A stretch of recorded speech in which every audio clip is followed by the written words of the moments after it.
জুৰি গোস্বামীৰ কবিতা প্ৰাপ্তি আবৃত্তি কৰিছোঁ গায়ত্ৰী গোস্বামী। বিচৰাটো পালেই মানুহৰ সন্তোষ বাঢ়ে আৰু নাপালেই আক্ষেপ। পোৱা নোপোৱাৰ হেৰুৱা, হেৰাই পোৱা, বিচৰাটো নোপোৱা নিবিচৰাটো পোৱা, এই যোগ বিয়োগৰ কুটা কঢ়িয়াই মানুহে কলিজাত এটা বাঁহ বান্ধে। ক'ৰবাৰ বাঁহীৰ এটা সুৰ চাদৰ এখন হৈ উৰি আহি মেৰিয়াই পেলাব বিচাৰে। আত্মীয়তাৰ বাবেহে এতিয়া নিজলৈ ভয় লাগে।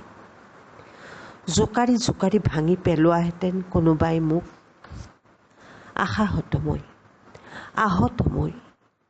হালধি বুলীয়া আশাবোৰ গাভৰু নদীৰ শুকান টঙিজাল এখন হৈ পানীৰ বুকু চুই বতাহত ওলমি থাকে।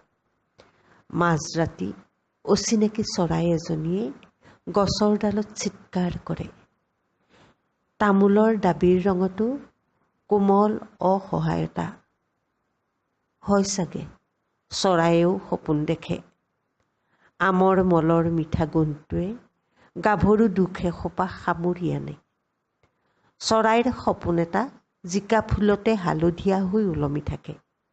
দেখে যদি চৰায়ে সপোনত কি দেখে? জেৰেপা বেৰৰ জলঙাৰে জোনে জুমি থাকে। মোৰ মুখত পোহৰ নপৰে। মাটিত পৰা জোঙা জোনৰ পোহৰ কণলৈ ৰাতি হলে ভয় লাগে। চাকিটোত তেল নাই, এৰা। আন্ধাৰতেই ভাল। আন্ধাৰত কোনেও নেদেখে।